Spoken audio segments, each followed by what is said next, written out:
Students, मैं Avinash Kaur from AOC। तो last video में हमने किया था इनकम मेथड। सबसे फर्स्ट वीडियो में national income and its aggregates, then value method, then income method. तो आज हम करेंगे expenditure method. Expenditure method, expenditure का मतलब ही आपको समझ आ जाएगा, मतलब खर्च करना। तो एक्सपेंडिचर मेथड में हम क्या सम करेंगे, किसका प्लस करेंगे, एक्सपेंडिचर का। In this method, national income is estimated in terms of expenditure on the purchase of final goods and services produced in an economy during an accounting year। एक साल में जितनी भी final goods and services produced हुई हैं उस पर जितना भी एक्सपेंडिचर हुआ है, that is called expenditure method. Final expenditure में क्या आता है, कंजप्शन भी आती है और इन्वेस्टमेंट भी आती है। आपने कुछ भी कंज्यूम करने के लिए खर्च किया है या उसको इन्वेस्ट करने के लिए खर्च किया है, तो इसका अदर नेम क्या हो गया, कंजप्शन एंड इन्वेस्टमेंट मेथड। और एक और नेम हो गया इनकम डिस्पोजल मेथड। ये तीनों ही इसके नाम हैं। और इसका जो वैल्यूज़ का सम टोटल होता है तो वो ऑलवेज क्या आएगा, GDP at market price, gross domestic product at market price. Classification of expenditure method. Expenditure method में सबसे पहले क्या आ गया हमारा, private final consumption expenditure, government final consumption expenditure, investment expenditure. Investment expenditure को और किस नाम से जानते हैं, gross domestic capital formation.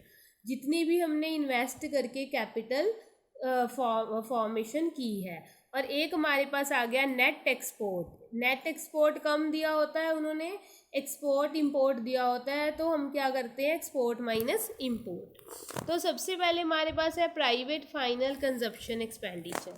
Private final consumption में क्या आ जाएगा, expenditure by individual and house hold and non profit private institute भी। इसमें क्या आ जाता है, प्राइवेट फाइनल में जितने भी इंडिविजुअल्स हैं, हाउस होल्ड्स हैं, जो प्राइवेट इंस्टीट्यूशंस हैं, तो उन्होंने जितना भी एक्सपेंडिचर किया है, तो गवर्नमेंट में क्या आ जाएगा, जो गवर्नमेंट परचेज करती है। गवर्नमेंट स्पेशली किसके लिए परचेज करती है, like purchase of goods for defence. उन्होंने कोई अपने डिफेंस के लिए चीज़ परचेज की है। तो देन हमारे पास आ गया इन्वेस्टमेंट एक्सपेंडिचर। इन्वेस्टमेंट एक्सपेंडिचर क्या है, इन्वेस्टमेंट एक्सपेंडिचर को हम दो पार्ट में डिवाइड कर देते हैं आगे। तो सबसे पहले एक फिक्स्ड इन्वेस्टमेंट हो गई, एक इन्वेंट्री इन्वेस्टमेंट हो गई। फिक्स्ड इन्वेस्टमेंट में फिक्स्ड इन्वेस्टमेंट को और किस नाम से जाना जाता है, gross domestic fixed capital formation. और इन्वेंट्री क्या हो गया, change in stock. Change in stock हम कैसे करते हैं, closing stock minus opening stock. ये फिक्स्ड इन्वेस्टमेंट कम दिया होता है, आपको दिया होता है gross domestic fixed capital formation, और इधर आपको क्लोजिंग स्टॉक और ओपनिंग स्टॉक दे देंगे। और ये तीनों चीज़ें आपकी किसके अंडर आ जाएंगी, ग्रोस डोमेस्टिक कैपिटल फॉर्मेशन। ये आपने देखना है कि ग्रोस डोमेस्टिक कैपिटल फॉर्मेशन है जो मेन है, इसके अंडर जो आता है वो gross domestic fixed capital formation. Just difference कितने का है, ओनली फिक्स्ड का। तो अगर फिक्स्ड दिया हुआ है तो उसके साथ तो क्लोजिंग माइनस ओपनिंग होगा। अगर उन्होंने फिक्स्ड नहीं दिया, सीधा लिखा है ग्रोस डोमेस्टिक कैपिटल फॉर्मेशन, तो इसमें ऑलरेडी सारा कुछ ऐड होगा हमारे पास। तो ग्रोस डोमेस्टिक फिक्स्ड इन्वेस्टमेंट में और क्या आ जाता है, business fixed investment, government fixed investment, investment on residential construction by household. Investment कैसी भी हो, बिजनेस में की है, गवर्नमेंट ने की है, और रेजिडेंशियल कंस्ट्रक्शन हाउस होल्ड्स ने की है। तो इसकी प्रिकॉशंस क्या क्या है, सबसे पहले हमने सिर्फ फाइनल एक्सपेंडिचर लेना है, only final expenditure is to be taken on account, no intermediate goods and services. Intermediate goods and services always avoid करनी है। Expenditure on second hand goods is not to be included. जो second hand goods खरीदी है उस पर जो खर्चा किया है वो ऐड नहीं होगा। Expenditure on shares and bonds is not to be included. They are not related to the production of final goods and services. अगर हमने शेयर और बॉन्ड्स परचेज किए हैं, उस पर खर्चा किया है, तो उससे हमारी कोई फाइनल गुड्स और सर्विसेज की कोई प्रोडक्शन नहीं हुई। हमने तो देखना है जो फाइनल गुड्स प्रोडक्शन हुई है उस पर किया गया हमारा एक्सपेंडिचर। तो expenditure on transfer payments by government, transfer payments कोई भी कभी ऐड नहीं होती, old age pension, scholarship. Imputed value on off expenditure on good produces for self consumption should be taken. Imputed value मैंने आपको पहले भी बताया था भी, लाइक आप एक घर में रह रहे हो तो उस घर का जितना रेंट बनेगा वो आपका वो ऐड कर लेंगे।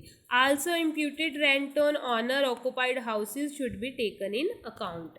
तो ये तो हमारे हो गए जो हम इसमें ऐड करते हैं।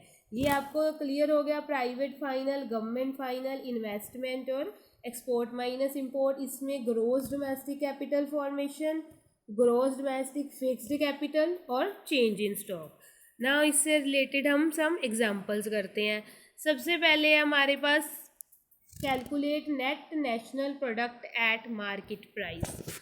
Net national product at market price हमने ये डायरेक्ट ये फाइंड आउट करना नहीं करना है, ये मैंने आपको पहले वीडियोस में भी बताया था। हमने सबसे पहले तो ये देखना है कि ये जो टर्म्स है ये किससे रिलेटेड है। आपको पढ़ के पता लग जाएगा, ये इनकम मेथड है, एक्सपेंडिचर है, जो भी मेथड है उसकी सिर्फ वही आपने टर्म्स निकालनी है और देखना है कि उसका सम टोटल क्या होता है। अब इसका सम टोटल हमारे पास क्या आ जाएगा, जीडीपी एट मार्केट प्राइस पे आएगा। तो इसमें हमें दी हुई है transfer payment by government, final consumption expenditure, net imports, domestic fixed capital, private final, private income, net factor income from abroad, closing stock, opening stock, depreciation. तो कॉरपोरेट टैक्स और retain earning of corporation. अब इसमें हमारी जो expenditure से related है वो क्या है, government final consumption expenditure, government का एक्सपेंडिचर करते हैं, प्राइवेट फाइनल एक्सपेंडिचर करते हैं। उसके बाद net domestic fixed capital formation plus closing stock minus opening stock और नेट इंपोर्ट्स। नेट इंपोर्ट्स हमने माइनस किया है, अगर एक्सपोर्ट्स होता तो हम प्लस करते, नहीं तो इंपोर्ट माइनस एक्सपोर्ट दिया होता तो वो कर लेते। तो ये सारी टर्म्स हमने निकाल ली सिर्फ एक्सपेंडिचर मेथड की। और इस टर्म्स को निकालने के बाद हमारे पास क्या आएगा, GDP at market price. GDP at market price, GDP at market price तो हमारा नॉर्मली आना ही था, पर इसमें इन्होंने क्या वर्ड यूज़ किया है, स्पेशली आपको कंफ्यूज करने के लिए इन्होंने नेट वर्ड यूज़ कर लिया। नेट डोमेस्टिक इनकम निकाल दी, नेट इंपोर्ट्स निकाल दिए, तो इसका मतलब ये ऑलरेडी नेट है, तो ये हमारे पास एनडीपी एट मार्केट प्राइस आ गई। अगर नॉर्मली नेट वर्ड ना लिखा होता तो ये हमारे पास जीडीपी होती, बट ये हमारे पास क्या आ गई, एनडीपी। अब एनडीपी एट मार्केट प्राइस आ गई हमारे पास 420। तो अब इसमें से हमने क्या निकालना है, NNP at market price. NDP at market price हमारे पास है net income, net factor income to abroad. ये आपको मैंने पहले भी बताया था, फ्रॉम अब्रॉड होती तो प्लस हो जाती, तो टू अब्रॉड है तो ये इसमें से माइनस हो गई।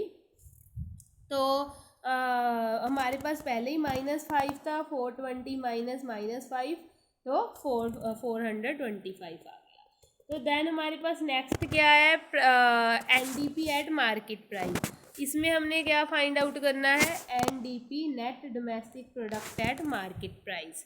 तो इसमें हमें क्या दिया हुआ है, private final consumption, opening stock, consumption of fixed capital, import, government final, net current transfer to rest of the world, growth domestic fixed capital, closing stock, export, net factor income from abroad. तो सबसे पहले तो हम इसमें से देखेंगे expenditure से related क्या क्या है। एक तो फाइनल प्राइवेट फाइनल कंजप्शन है, एक गवर्नमेंट फाइनल कंजप्शन है। तो ग्रोस डोमेस्टिक फिक्स्ड कैपिटल, ये मैंने आपको बताया था, अगर ग्रोस डोमेस्टिक फिक्स्ड कैपिटल दिया हो उसके साथ क्लोजिंग और ओपनिंग स्टॉक दिया होता है तो ये तीनों मिलके क्या बन जाते हैं, ग्रोस डोमेस्टिक कैपिटल फॉर्मेशन बन जाते हैं। तो जो नेट एक्सपोर्ट बताया हुआ था वो हमने कैसे निकाल लिया, एक्सपोर्ट माइनस इंपोर्ट करके निकाल लिया। ये चारों चीज़ें कंफर्म होगी। अब हमारे पास ये आ गया GDP at market price. GDP at market price हमारे पास 575 आ गया। तो हमने निकालना क्या है, NDP at market price. NDP at market price आपको जी से एन पे जाना है तो क्या करना है, ग्रॉस से नेट पे जाना है तो ऑलवेज डेप्रिशिएशन माइनस करनी है। डेप्रिशिएशन को इन्होंने क्या दिया हुआ है, कंजप्शन ऑफ फिक्स्ड कैपिटल। फिर ये डेप्रिशिएशन का जो दूसरा नाम है वो दिया हुआ है। तो हमने जीडीपी एंड मार्केट प्राइस से कंजप्शन माइनस कर दी, हमारे पास एनडीपी एट मार्केट प्राइस आ गया। तो जो ये तीनों मेथड हैं मैंने आपको सबसे पहले मेथड से लेके टिल एंड तक यही बताया है कि आपको सबसे पहले इनकी टर्म्स देखनी है। तो ये देखना है कि इसमें क्या क्या ऐड होता है और उसके बाद आपने बाकी सब चीज़ें बाद में लेनी है। जो उसके साथ रिलेटेड टर्म्स हैं वो लेके आपके पास जो उसका सम टोटल आएगा जीडीपी एट मार्केट प्राइस पे अगर इसका आता है वो करके उसके बाद जो जो पूछा है आप उसमें से निकाल सकते हैं। नाउ हमारा नेशनल इनकम के तीनों मेथड और नेशनल इनकम के एग्रीगेट्स कंप्लीट हुए। आप इन चारों वीडियोस को अच्छी तरह देखेंगे तो आप सारी नेशनल इनकम इजीली कर सकते हैं। तो आप थैंक यू फॉर दिस।